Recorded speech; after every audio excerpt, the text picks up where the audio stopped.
नमस्कार मित्रों, आप सभी का एक बार फिर स्वागत है। आइए दोस्तों, मैं प्यार भरा नमस्कार करता हूं। दोस्तों, मैं आपसे बोलता हूं कि इस वीडियो को अधूरा मत छोड़ना, आपको पाप लग सकता है। क्योंकि आज हम जानने वाले हैं जिस घर में बिल्ली के बच्चे पैदा होते हैं उस घर में क्या होता है। और दोस्तों, ये बात जानना हमारे लिए बहुत जरूरी है, इसलिए बोल रहा हूं कि वीडियो पूरा देखना। बिल्लियां दुनिया की सबसे मशहूर पालतू जानवर है और जहां भी इंसान रहते हैं वहां ही पाई जाती है। प्रिय दर्शकों, आज के इस वीडियो में आप जान लेंगे कि जिस घर में बिल्ली अपने बच्चों को जन्म देती है उस घर में क्या होता है। यदि आप भी अपने घर में बिल्ली रखते हैं, बिल्लियां पालते, उन लोगों को भी इस वीडियो को जरूर सुनना चाहिए। कुत्ते और बिल्ली पालना आज के युग में एक फैशन हो गया है। हर घर में लोग कुत्ते और बिल्लियां पालते हैं। लेकिन प्रिय दर्शकों, कुत्ते बिल्ली पालना क्या सही होता है या गलत, आज इस वीडियो में आप जान लेंगे। प्रिय दर्शकों, बिल्लियों के बारे में आपने काफी सारी बातें सुनी होंगी। बिल्लियों के संकेत के बारे में आपने काफी सारी बातें सुनी होंगी और काफी सारी कहानियां सुनी होंगी और काफी सारी ग्रंथ भी आपने पढ़े होंगे। लेकिन उसको आज जो सच्चाई हम आपको बताने जा रहे हैं, यह हर व्यक्ति को सुननी चाहिए।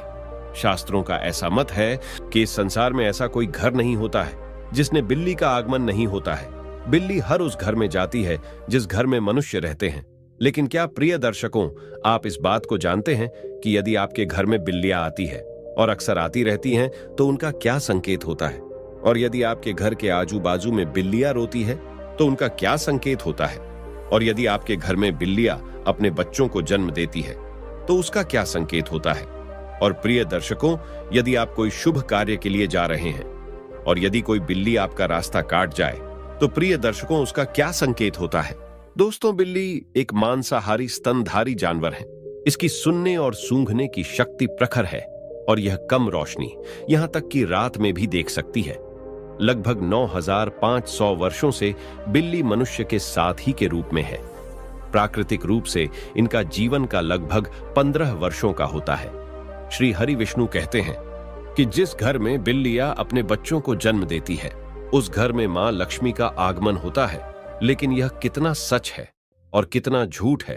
दोस्तों, वीडियो में आगे बढ़ने से पहले आपसे अनुरोध है कि हमारी प्रस्तुति आपको पसंद आती है तो वीडियो को अभी लाइक कर चैनल को सब्सक्राइब कर ले। अब वीडियो को आगे बढ़ाते हैं।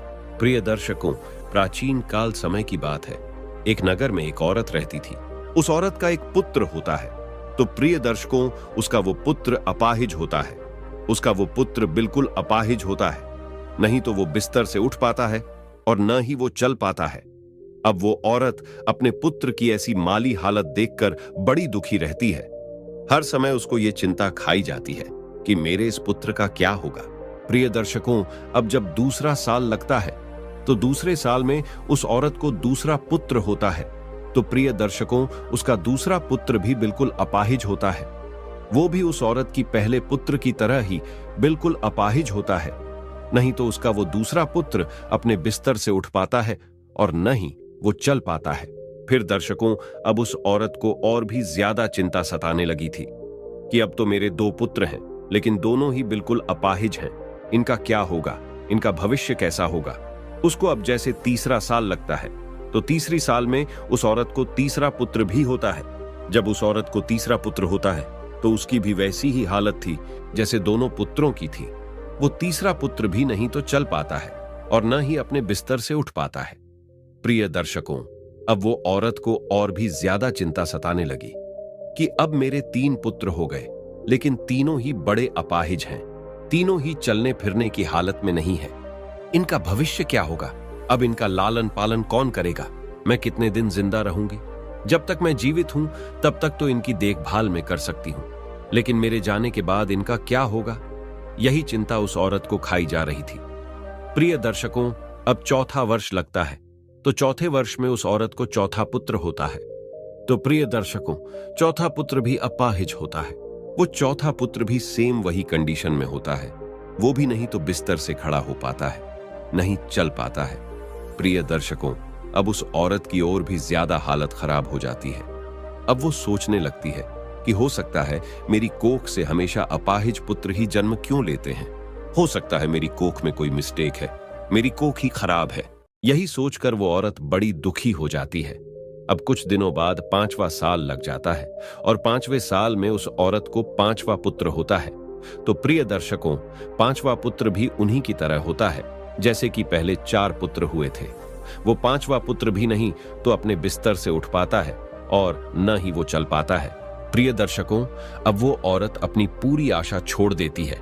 पहले उस औरत को ऐसी आशा थी कि एक पुत्र अपाहिज है तो दूसरा पुत्र ठीक होगा। जब 2 पुत्र अपाहिज हो गए तो उस औरत को आशा होने लगी कि तीसरा तो ठीक हो जाएगा। जब 3 पुत्र अपाहिज हो गए तो उस औरत ने यह आशा रखी कि चौथा पुत्र मेरा सही होगा। प्रिय दर्शकों, जब चौथा पुत्र भी अपाहिज हो गया तो उस औरत ने बड़ी कठिनाई से एक आसार लगाई कि हो सकता है 5वां पुत्र मेरा ठीक हो जाए। प्रिय दर्शकों, जब 5वां पुत्र भी उसका अपाहिज पैदा होता है तो अब वो औरत बिल्कुल आशा छोड़ देती है और सोचने लगती है, हो सकता है मेरे नसीब में यह अपाहिज पुत्र ही लिखे हैं, या फिर हो सकता है मेरी कोख ही खराब हो। यही सोचकर वो औरत बड़ी दुखी हो जाती है और हमेशा घुट घुट के जीने लगती है। उस औरत को हमेशा यह चिंता सताने लगती है कि मेरे जाने के बाद इन 5 पुत्रों का क्या होगा, इनका लालन पालन कौन करेगा। यही चिंता उस औरत को खाई जा रही थी। घुट घुट के जीती और अपने पुत्रों का रो रो के लालन पालन किया करती थी।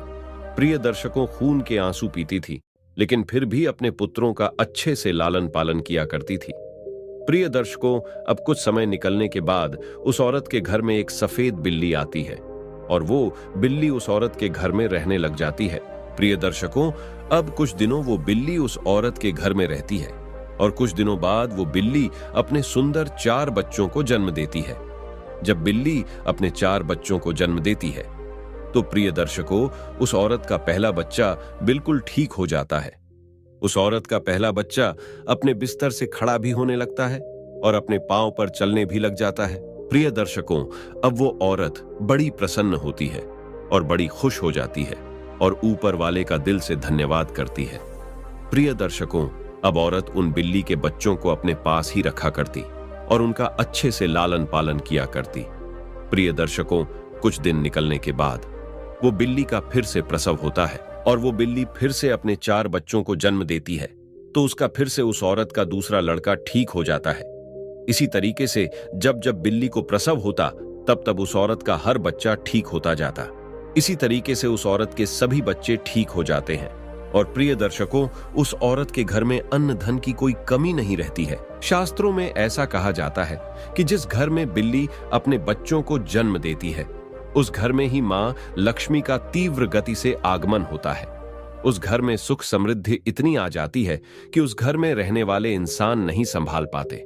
प्रिय दर्शकों, जिस घर में बिल्ली अपने बच्चों को जन्म देती है उस घर में सुख समृद्धि खूब आती है। लेकिन शास्त्रों में ऐसा कहा गया है कि बिल्ली को घर में पालना अशुभ माना जाता है। जिसे घर में बिल्लियां रोती है वो भी बहुत अशुभ होता है। इसलिए बिल्लियों को पालना शास्त्रों के अनुसार अशुभ माना जाता है। शास्त्रों में ऐसा कहा जाता है, यदि आप किसी भी शुभ कार्य के लिए प्रस्थान करते हैं और यदि बिल्ली आपका रास्ता काट जाए तो को उसको अशुभ माना जाता है। कहा जाता है कि जिस वक्त आप किसी काम के लिए जा रहे हैं और बिल्ली यदि आपके आढ़े आ जाए, आपका रास्ता काट दे, तो आपका वो काम नहीं बनता है। और ऐसा भी कहा जाता है कि जब बिल्ली आपका रास्ता काट दे तो आपको नहीं जाना चाहिए। यदि आपके घर में आकर के बिल्ली रोती है तो प्रिय दर्शकों, इसको भी बहुत बड़ा अशुभ संकेत माना जाता है। शास्त्रों के मुताबिक ऐसा कहा जाता है कि जिस घर में बिल्लियां रोती है उस घर में किसी ना किसी की अकाल मृत्यु होने का भय होता है। जो लोग अपने शौक के लिए बिल्लियां पालते हैं, घर में बिल्लियों को पालना बड़ा अशुभ संकेत माना जाता है, अशुभ होता है। इसलिए जो लोग बिल्लियां पालते हैं वो इस वीडियो को जरूर देखें और आज से वो बिल्लियां पालना बंद करें। प्रिय दर्शकों, जब हम घर बिल्लियां पालते हैं तो शास्त्रों में ऐसा लिखा है कि जहां बिल्लियां रहती है वहां पे नकारात्मक ऊर्जाओं का प्रभाव होता है। जिस घर में बिल्लियां रहती है उस घर में भी नकारात्मक ऊर्जा का प्रभाव हो जाता है। इसलिए बिल्लियां पालना बहुत अशुभ होता है। प्रिय दर्शकों, यदि आपको आधी रात पे बिल्ली दिखाई देती है तो इसको भी बहुत बड़ा अपशगुन माना जाता है। कहा जाता है कि जिस व्यक्ति को आधी रात को बिल्लियां दिखाई देती है तो उस व्यक्ति का भाग्य रूठ जाता है। लेकिन दूसरा मत यह भी है कि जिस घर में बिल्ली अपने बच्चों को जन्म देती है उस घर में मां लक्ष्मी का आगमन हो जाता है। ज्योतिष शास्त्र के अनुसार ऐसा माना जाता है कि जिस घर में बिल्ली पाली जाती है तथा बिल्ली बार बार घर में आ रही है तो यह हमारे लिए अशुभ है। हमारे घर में जहां जहां बिल्ली घूमती है उस जगह पर नकारात्मक ऊर्जा आती है तथा हमारे घर में मौजूद सकारात्मक ऊर्जा को भी हानि होती है। जिस घर में बिल्ली पाली जाती है उस घर के सदस्यों के स्वास्थ्य पर भी बुरा असर पड़ता है। घर के सदस्य बार बार किसी बीमारी की चपेट में आते रहते हैं। अगर बिल्ली घर में मलमूत्र का त्याग करती है तो हमारे पर काफी सारे संकट आने की संभावना भी रहती है। ऐसा भी माना जाता है कि आपके घर की पालतू बिल्ली अगर अचानक से कहीं पर चली जाए तो समझ लीजिए आने वाले कुछ ही समय में आपके साथ अशुभ घटना होने वाली है। बिल्ली भगवान विष्णु की पत्नी लक्ष्मी की बड़ी बहन अलक्ष्मी की सवारी है। बिल्ली का शुभ संकेत क्या है? अगर आप बिल्ली को उसके बच्चे के साथ देख लेते हैं तो यह शुभ संकेत माना जाता है। इसका मतलब है कि आपकी किसी पुराने मित्र या रिश्तेदार से मुलाकात होने वाली है तथा आपको कुछ अच्छी खबर भी मिल सकती है। अगर दीपावली की रात आपके घर बिल्ली आ जाए तो यह शुभ माना जाता है। इससे आपको धन की प्राप्ति हो सकती है। अगर बिल्ली आपके बाएं तरफ से रास्ता काटती हुई दाएं तरफ जाए तो यह शुभ संकेत माना जाता है। अगर बिल्ली के जेर को कपड़े में बांधकर अपनी बाजू पर बांधा जाए, नजर दोष से हमारा बचाव होता है। अगर किसी की कुंडली में राहु अशुभ है और राहु की वजह से परेशानी आ रही है तो राहु के अशुभ प्रभाव से बचने के लिए घर में बिल्ली पालनी चाहिए, क्योंकि बिल्ली राहु की सवारी मानी जाती है। बिल्ली का रास्ता काटना माना जाता है कि बिल्ली की छठी इंद्री मनुष्यों की छठी इंद्री से कहीं ज्यादा सक्रिय है, जिसके कारण उसे होनी अनहोनी का पूर्वाभास होने लगता है। मान्यता अनुसार काली बिल्ली का रास्ता काटना तभी अशुभ माना जाता है जबकि बिल्ली बाईं ओर रास्ता काटते हुए दाईं ओर जाए। अन्य स्थितियों में बिल्ली का रास्ता काटना अशुभ नहीं माना जाता है। जब बिल्ली रास्ता काटकर दूसरी ओर चली जाती है तो अपने पीछे वह उसकी नेगेटिव ऊर्जा छोड़ जाती है, जो काफी देर तक उस मार्ग पर बनी रहती है। खासकर काली बिल्ली के बारे में यह माना जाता है। हो सकता है कि प्राचीन काल के जानकारों ने इसलिए यह अंधविश्वास फैलाया हो कि बिल्ली के रास्ता काटने पर अशुभ होता है। बिल्ली का रोना, बिल्ली के रोने की आवाज बहुत ही डरावनी होती है। निश्चित ही इसको सुनने से हमारे मन में भय और आशंका का जन्म होता है। माना जाता है कि बिल्ली अगर घर में आकर रोने लगे तो घर के किसी सदस्य की मौत होने की सूचना है या कोई अनहोनी घटना हो सकती है। बिल्ली का आपस में झगड़ना, बिल्लियों का आपस में लड़ना धन हानि और गृह कलह का संकेत है। यदि किसी के घर में बिल्लियां आपस में लड़ रही है तो माना जाता है कि शीघ्र ही घर में कलह उत्पन्न होने वाली है। गृह कलह से ही धन हानि होती है। दोस्तों, लोगों का अभिवादन करने के लिए जब आप घर आते हैं, जब बिल्लियां घर में आपसे मिलती है और जब आप उससे बात करते हैं तो बिल्ली भी आपसे अभिवादन की उम्मीद करती है। ध्यान देना, बिल्लियां लोगों के साथ सामाजिक संपर्क का आनंद लेती है। बिल्ली को स्ट्रेच किया जा सकता है, उसके साथ खेला जाता है या उससे बात की जाती है। प्रत्येक दिन लंबे समय तक अकेले रहने वाले बिल्लियों को मालिक का ध्यान आकर्षित करने की अधिक संभावना हो सकती है। बिल्लियों को अकेले रहना पसंद नहीं है। बिल्लियां अक्सर खेलने, पिटिक करने या उनसे बात करने के लिए अपने मालिक का ध्यान आकर्षित करने के लिए भी म्याऊं करती है। अतः कभी भी अपने पालतू जानवरों की उपेक्षा ना करें। उनके साथ हर दिन क्वालिटी टाइम बिताएं, उनके साथ खेलें, उनसे बात करें। भोजन मांगना, जब बिल्लियों को भूख लगती है तो वो खाने के लिए भी म्याऊं द्वारा मालिक का ध्यान आकर्षित करती है। जब भी कोई रसोई में प्रवेश करता है तो बिल्लियां म्याऊं द्वारा भोजन को सुगमता से प्राप्त करती है। जैसे ही घर के लोग भोजन के लिए बैठते हैं, उसी तरह बिल्लियां भी मानव के समान भोजन मांगना सीखती है। चलिए आज की प्रस्तुति को समाप्त करते हैं और जल्द ही नई प्रस्तुति लेकर आएंगे। तब तक आप कमेंट बॉक्स में बताइए प्रस्तुति कैसी लगी। कमेंट में जय बजरंग बली अवश्य लिखें।